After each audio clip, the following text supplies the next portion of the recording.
সালাউদ্দিন শিফা, তাহলে আপনারা জুলাই সনদে স্বাক্ষর করছেন? যেটা ভাই বলেছেন, আমরা যতদূর জানি আপনাদের সাথে কথাও হয়েছে। আচ্ছা, আমরা আমাদের পলিটিক্যাল পজিশনটা বলি। আমরা সিন্স ভেরি বিগিনিং বলেছি যে জুলাই সনদ বাস্তবায়ন আদেশ প্রথমে জারি করতে হবে, এবং যেহেতু এই সনদটা আসলে আমরা যাই সরকার প্রধান হিসেবে আমরা বলেছি ডক্টর মোহাম্মদ ইউনূস এই আদেশটা জারি করবে, এবং এই আদেশের অধীনেই আপনি গণভোটের প্রভিশন আনবেন, এবং গণভোটের যে লিগ্যালিটি এবং লেজিটিমেসি উচ্চারিত হবে গণ অভ্যুত্থান থেকে, আর লিগ্যালিটিটা আসবে এই জুলাই সনদ বাস্তবায়ন আদেশ থেকে, এবং সেই আদেশের মধ্যে ইনকর্পোরেটেড থাকবে আগামী যে সংসদ নির্বাচনটা হতে যাচ্ছে, এবং সেটা যে একটা কনস্টিটিউয়েন্ট রোল থাকবে, কনস্টিটিউয়েন্ট পাওয়ার থাকবে, সেটাও কিন্তু এই জুলাই সনদ বাস্তবায়ন আদেশে উল্লেখ থাকতে হবে, এবং সেই টেক্সটটা খসড়াটা জাতির সামনে উন্মোচিত করতে হবে। আপনি যদি এই জিনিসটা মানতে পারে, সরকার যদি জিনিসটা আমাদেরকে দেখাইতে পারে, দেন আমরা হচ্ছে কি জুলাই সনদে আমরা স্বাক্ষর করব। আদারওয়াইজ এটার কোনো লিগ্যাল ভ্যালিডিটি থাকবে না। ইতিপূর্বে আমরা বেসিক স্ট্রাকচার সহ আরো অনেকগুলো প্রতিবন্ধকতার কথা বলেছি, যেগুলো বাকি কথাগুলো আমার মনে হয় আমরা জানি। আজিজুল বারী হেলাল, আপনার কাছে আমি আজিজুল বারী হেলাল আপনার মন্তব্য শুনতে চাই, আপনি কিভাবে দেখছেন এখন পুরো বিষয়টা? সমস্ত কথা শুনে আমার কাছে একটা গ্লুমি মনে হচ্ছে, মানে একটা অবস্কিউর একটা বিষয়। হ্যাঁ, এই বিষয়ে আমি আলোচনা না করে আমি শুধু বলতে চাচ্ছি যে অন্তত দেখেন আপনি যে জুলাই সনদটা কি, এটা তো আমি দেখলাম যে কিভাবে আপনি ক্ষমতাটা এনজয় করবেন, মানে আফটার দ্য ইলেকশন, এবং আপনার কেন আপনি এই অভ্যুত্থানটা করলেন তার একটা পটভূমি। কিন্তু আমাদের দেশে সবচেয়ে বড় যে প্রয়োজন, যেটার জন্য আমাদের দেশে কয়েকবার গণ অভ্যুত্থান হয়ে গেছে, সুষ্ঠু নির্বাচনে হয় না। এই সুষ্ঠু নির্বাচনের কথা কিন্তু জুলাই সনদের নেই। আমি জুলাই সনদের কোনো অনুচ্ছেদেই সুষ্ঠু নির্বাচন, ফ্রি ফেয়ার ক্রেডিবল ইলেকশন এটা নেই। ক্ষমতায় কিভাবে এনজয় করতে ওইটা আছে, আর এই পটভূমিতে তো আছে। তা আমি মনে করি যে এই যে আপনার জুলাই সনদ এমন কোনো ম্যাগনা কার্টা না যে এইটা ইমপ্লিমেন্ট করা বা এইটার জন্য দেশ একদম ভালো হয়ে যাবে, আপনার দেশ অথবা দেশ রসাতলে যাবে, তা না। আমি ব্যক্তিগতভাবে মনে করি, আমার মতো অনেক রাজনীতিবিদ মনে করে যে জুলাই সনদ নিয়ে এত বিতর্ক না করে জুলাই সনদে যা যা আছে সব আপনি আলোচনা করতে পারেন। সুষ্ঠু নির্বাচন কিভাবে প্রত্যেক 5 বছর হতে পারে, সুষ্ঠু এবং গ্রহণযোগ্য নির্বাচন। আজকে যেমন আমাদের দল প্রধান উপদেষ্টা দেখা করে বলেছে যে দেশে একটা সুষ্ঠু নির্বাচনের জন্য আপনাকে ব্যবস্থা নিতে হবে। বিশেষ করে প্রশাসনে এখন আপনার অসমতল অবস্থা রয়েছে, পুলিশে অসমতল অবস্থা রয়েছে, সেই সব জায়গা যেন আপনার ঠিক মতো আপনার নিউট্রাল ভূমিকা রাখে। আমরা এই আলোচনা যত বেশি করব তত মনে করেন বাংলাদেশে একটা স্ট্যান্ডার্ড ডেমোক্রেসি হবে। এই সমস্ত আলোচনা আমি দেখলাম, এগুলো সব পাওয়ার এনজয় করার আলোচনা। আপনি দেখেন পাওয়ার কিভাবে এনজয় করতে হবে, এবং সেই পিয়ারের দাবিও যে পাওয়ারের জন্য, সেই কথাটাও নাহিদ ইসলাম বলেছেন। এবং এখানে আমি প্রশ্ন করতেই হবে যে জুলাই সনদে আপনারা স্বাক্ষর করলেন, করার পরেও আপনাদের পিয়ারের দাবিতে আন্দোলন, ঠিক ব্যাপারটা ওই যে আমি বললাম যে এরশাদ সাহেবের যে রাজনীতি, দেখেন আপনি এই যে একটা বাইনারি সিস্টেমে দাঁড় করাচ্ছেন যে জুলাই সনদে স্বাক্ষর আর পিয়ার মনে হয় দুই মুড়ির দুই জিনিস। না, কারণ আপনারা সনদেই তো পিয়ার চেয়েছিলেন। থেকে আসে শুনেন, ঐকমত্য কমিশনের প্রস্তাব কি? ঐকমত্য কমিশনের প্রস্তাব হলো একটা দ্বিকক্ষ বিশিষ্ট পার্লামেন্ট হবে, উচ্চ কক্ষে পিয়ার হবে, ভোটের পিয়ার হবে, আসনের পিয়ার না, আর নিম্ন কক্ষ হবে পাস দ্য পোস্ট, এই সিস্টেমে হবে ঐকমত্য কমিশন। এটার উপর আলোচনা হলো বিএনপি দ্বিকক্ষ বিশিষ্ট পার্লামেন্ট চায়, কিন্তু তারা উচ্চ কক্ষে পিয়ার চায় না, দিলেন একটা নোট অফ ডিসেন্ট। এখন বলেন তো দেখি, তাহলে উচ্চ কক্ষ করার অর্থ কি? উচ্চ কক্ষ যদি পিআর সিস্টেমে গঠিত না হয়, পিপলস রিপ্রেজেন্টেটিভ না থাকে, এই জিনিসটা যখন আমরা আর্গু করছি, আপনারা বলছেন আমরা ক্ষমতা এনজয় করার জন্য। যখন এই যে আন্দোলন করছেন, তার মানে কি আপনারা এই আন্দোলনটা কেন করছেন?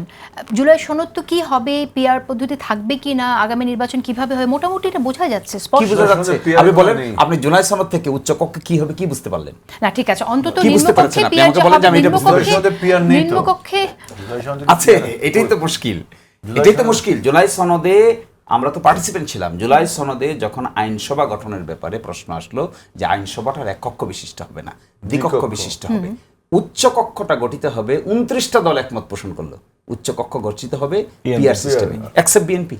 আমরা নোট অফ ডিসেন্ট দিলাম, নোট অফ ডিসেন্ট দিয়ে দিল। তাহলে এখন কি আগামী যে আমাদের নির্বাচনের পরে যে সংসদ গঠিত হবে, এটা কিন্তু উচ্চ কক্ষ নিম্ন কক্ষ থাকবে না?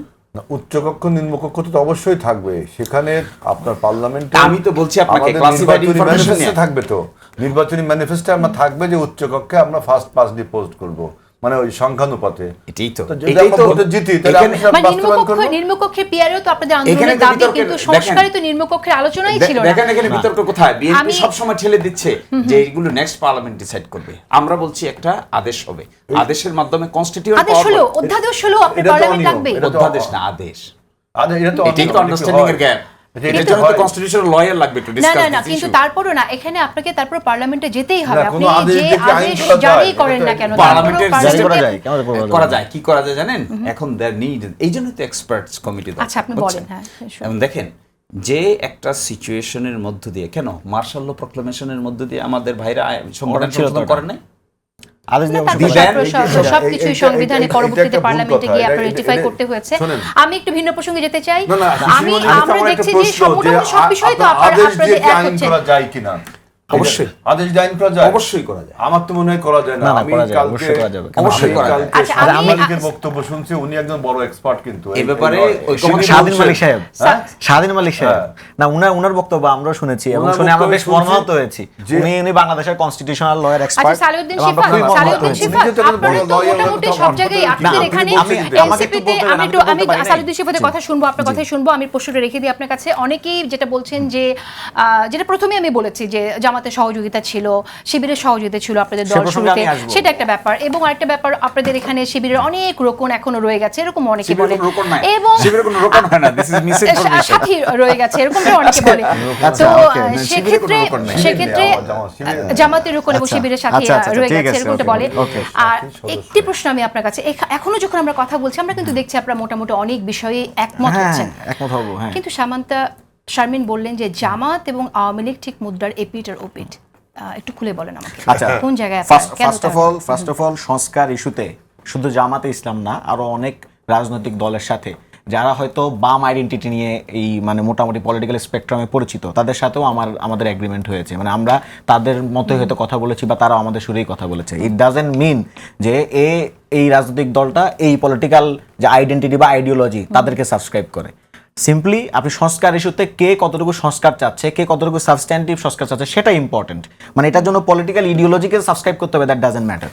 এখন আসেন, আমি এই যে ভাই আজিল ভাই হেলা ভাই বললেন যে নির্বাচন কেন সুষ্ঠু হচ্ছে না বা সেটা নিয়ে কেন জুলাই সনদের কথা নাই। আমি দেখি যে নির্বাচন কিভাবে সুষ্ঠুভাবে অনুষ্ঠিত করা যায় এবং বাংলাদেশকে কিভাবে সুন্দর গণতান্ত্রিক উত্তরণের পথে নিয়ে যাওয়া যায়, সেটা নিয়ে জুলাই সনদে প্রচুর মানে অনেকগুলো লেখাজোখা আছে, আর্টিকেল আছে। যেমন ফার্স্ট অফ অল এই যে সাংবিধানিক প্রতিষ্ঠানগুলোতে নিয়োগ, যেমন নির্বাচন কমিশন এবং হচ্ছে কি আপনার ধরেন মানবাধিকার কমিশনের নিয়োগ, এগুলোতে আমরা বলেছি যে এগুলোর যে নিয়োগ প্রক্রিয়া সেটাকে স্বচ্ছ এবং ফেয়ার করার জন্য কনস্টিটিউশনাল কাউন্সিলের কথা বলেছি যে তারা এটা নিয়োগটা দিবে। কিন্তু বিএনপি সেখানেও কিন্তু তারা নোট অফ ডিসেন্ট দিয়েছে।